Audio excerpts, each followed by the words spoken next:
To the stream. It might be the biggest election night of 2024 so far. Republicans vying for the White House. Tonight, the first GOP presidential primary debate just to our north in Milwaukee. 8 hopefuls will face off tonight. You can see them on your screen, but there's one candidate you don't see there.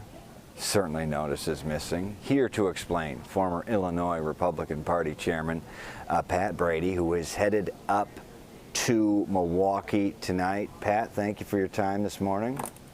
As always, gonna get some cheese curds. I'll bring them back to you, buddy. Yeah, exactly. Give me one of those fancy cheese hats, too. Always thought those were super classy. Like you don't already have one. Yeah. So Donald Trump is the front runner, but we're not going to see him on the debate stage. Instead, he has already pre-recorded an interview with he and former Fox News host Tucker Carlson airing on Carlson's X or Twitter account at the same time as the debate. Put your strategist hat on. A good move for the former president? Wait to be seen. Probably just using the typical political norms. Yeah, if you had that big a lead, why show up and put yourself on the stage and with people that are well behind you and elevate them to your level? But I think it might be a little different this time. I think it probably gives the 8 people are going to be on the stage an opportunity to show how presidential they can be and outline their vision for where the country should be. So we'll wait and see. I think long term it might be a mistake. But tonight he'll claim victory. He'll have a softball interview with Tucker Carlson, and then he'll go to bond court tomorrow to be arraigned for the 4th time. Yeah, we will see how it cuts. Interesting, Pat, breaking it down for a good play either way. Let's go now to the debate. Monday evening quarterbacking after the game, so let's tailgate quarterback it. We're prior to the game now, so we're tailgating, Pat, without the Bloody Marys, though.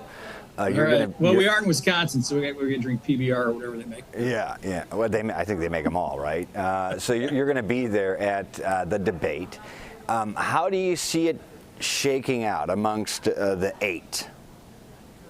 I think probably the one that'll take the most flack will be just Ron DeSantis, Governor DeSantis from Florida, because he's the front runner, and it'll be interesting to see how well he debates. He historically is not a great debater.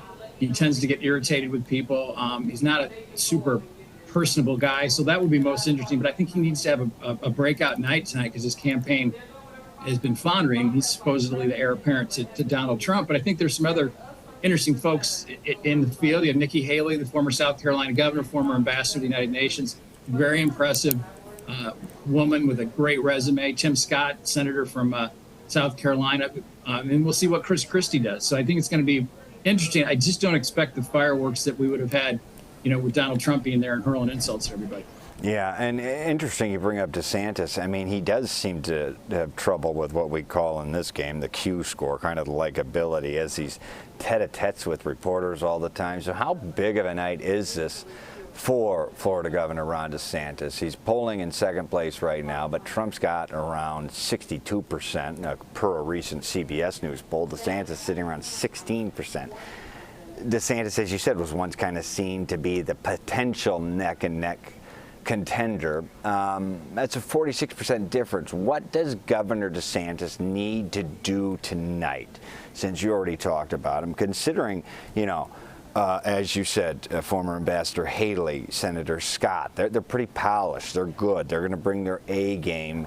DeSantis, this is not necessarily in his wheelhouse. So what does he need to do? If you're in his corner, he's Rocky, you're sending him out into the ring, what do you tell him? Put a smile on your face. Don't talk about culture wars and talk about what you can do for the country. He actually has a pretty impressive resume.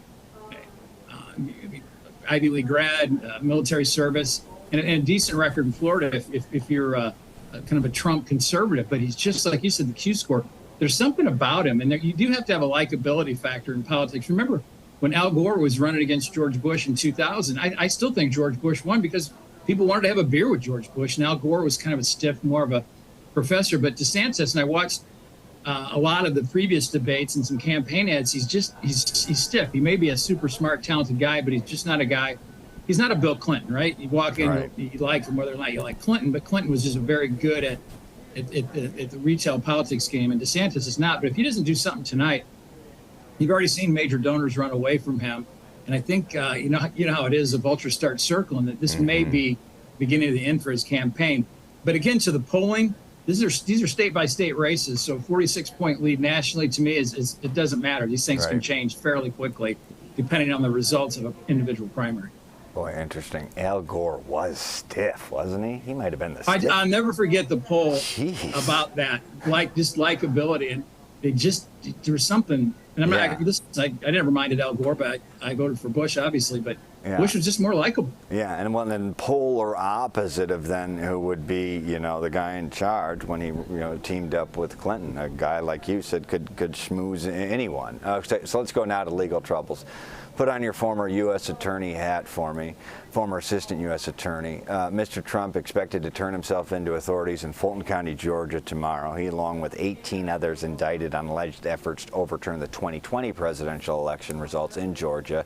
Biggest case in Georgia history, a RICO case. This is usually reserved for mobs, gangs. It's typically federal. That's your former arena. So he'll be treated like any other defendant. We're said mugshot, fingerprint works. But, overseeing it all is Judge Scott McAfee. Was reading that here in the New York Times. Not the New York Times, the Washington Street Journal. I bring this up just to show you, Pat, that I can read. Not just the words off a prompter, but read newspapers. So I've seen you read. Yeah, okay. All right. So the guy's got 6 months on the bench. One of the county's newest judges. I think people see judges almost clerical sometimes. That's not the case. I mean, they decide what's in and what's not, especially on a difficult case like this. The pressure is on. Might this favor one side? And what does Lady Justice think about a 6-monther doing the biggest case potentially in Georgia state history? This case I haven't liked from the beginning. I think they charged it too broadly, it's too complex.